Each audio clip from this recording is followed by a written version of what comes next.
Hello, my name is Tony. I can't claim to be the biggest Pink Floyd fan. There was something about the band that didn't quite connect for me. In the 70s, they were a real big deal amongst kids my age. Every time you went to an illicit and always ill-judged teen house party, someone always rocked up with a copy of Dark Side of the Moon under their armpit. It was a traditional soundtrack for all that underage drinking, paired with a heady scent of overactive hormones, copious French kissing, and artless sexual fumbling. Claire Torrey's tumultuous wailing on the Great Gig in the Sky played over a montage of some hymens irreparably breaking, the odd desperate orgasm rapidly ebbing and flowing, feverish wet mouths locked and someone vomiting exorcist-like into the garden pond. At the time, this moment seemed to last forever, but one blink later, and it was gone. I never bought a vinyl copy of Dark Side of the Moon, but millions upon millions did. My father had invested in what was called back then a music centre. It was a big tempered plastic and fake wood effect slab that incorporated a turntable, radio, cassette tape deck, and quadraphonic speakers. Each speaker nailed to one of the four corners of the walls in what was referred to as the front room. What I love most about it is you could record direct from the turntable or the radio to the cassette deck. This was state-of-the-art technology. My most listened to album at the time was Alice Cooper's $1 Billion Babies. I borrowed Dark Side from a friend and pirated it onto cassette tape. Home taping is killing music, album sleeves warned. Well, fuck that, album prices are killing my pocket money. For a while, that ripped-off copy was my second most listened to album, until I tired of it and didn't spin it again for many years. In the late 60s, during the recording of their second album, A Saucer Full of Secrets, founder member, creative force and main songwriter Syd Barrett left the group. Barrett was the poster child for acid casualties. His mind fried by drugs which induced a model psychosis. This resulted in permanent schizophrenia, which he was likely predisposed to beforehand, and he was rendered incapable of remaining a functioning member of the band. He was replaced by guitarist-vocalist Dave Gilmour, and the rest, as they say, is history. The Floyd's trippy live shows had attracted a very large cult following amongst the psychedelia crowd. But how would they creatively navigate losing Barrett? He'd written most of the material for their first album, Piper at the Gates of Dawn, and despite his more avant-garde stuff, had some sharply developed pop sensibilities, which resulted in two key 60s hit singles, Arnold Lane and See Emily Play. The answer was to concentrate less on releasing pop singles and write and record 5 albums of largely droning, meandering, drifting, experimental space rock doodling that worked best as audio backdrops for live light shows and in 2 instances as soundtracks for films no one wanted to see. The last 2 of this set, Meddle and Obscured by Clouds, hinted at a band in transition and suggested a future move towards a new type of approach. In 1972, a concert film, then known as Pink Floyd Live at Pompeii, was released into cinemas. It had been made the previous year by filmmaker Adrian Marban. This too was a prophecy of transition, one that saw abandonment of most of the old psychedelic trappings and a shift towards a more, and I fucking hate this term, progressive rock mode.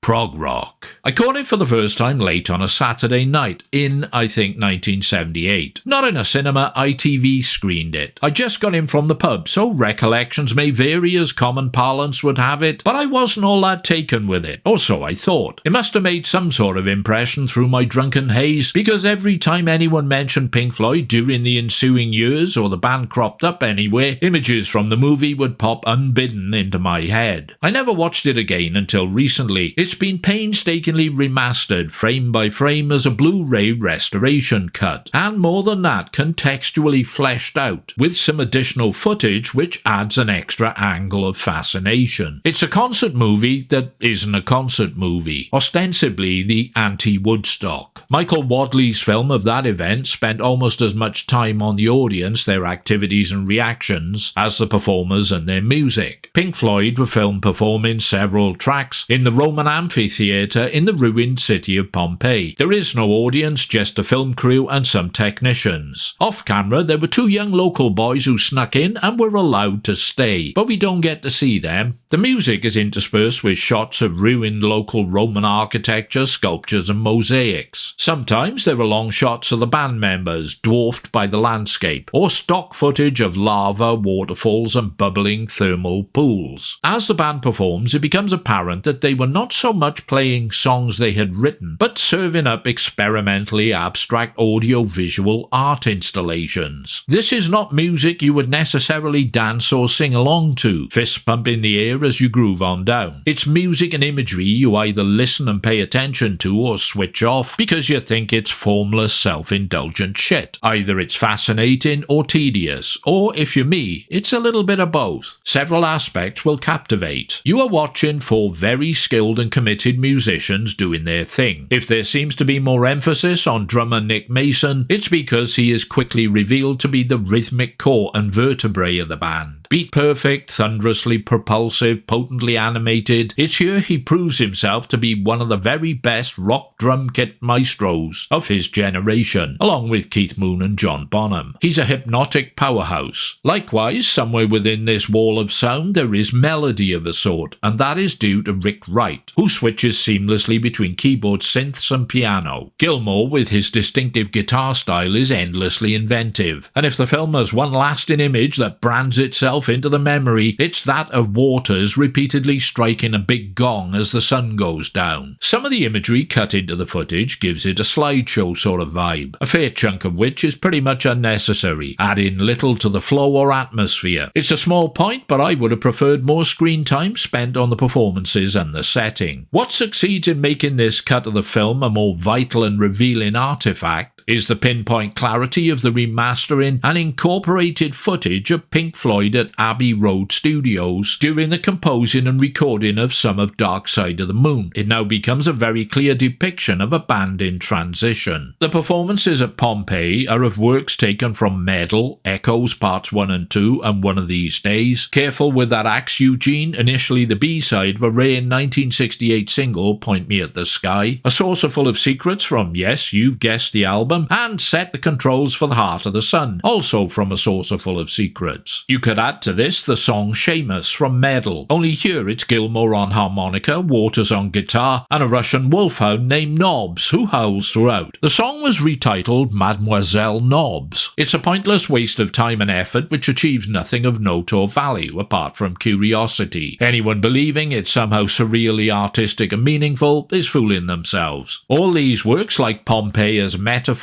represent the past and its relics. The clips of Dark Side in progress and development emphatically flag the future, because, like it or not, that album changed the landscape of modern music and was a quantum leap forward in establishing rock as a legitimate art form. Ultimately, Pink Floyd at Pompeii stands as a statement of gestating metamorphosis. Tellingly, intimate scenes of the band in the Abbey Road canteen, drinking tea, smoking, eating, chatting, provide some more insight into the way things are going. The egos are landing. Waters is swollen-headed, cocky, dismissive, opinionated, has the most to say. Gilmour, quieter but wryly subversive, cogs turning away behind his eyes. Mason, slightly demanding, acting the diva, ordering someone to go get him a cup of tea, insisting he has brought an apple pie with a crust cut off. Peel me a fucking grape, Tallulah. Rick Wright says almost nothing, confining anything he does say to the music, getting that right seemingly his primary consideration. Even before Dark Side is in the can, cracks are beginning to show. Minor they may be, but not inconsequential. Fledgling hints of the division's infighting, relationship breakdowns to come. On the brink of their greatest success, artistically and commercially, the end has already begun.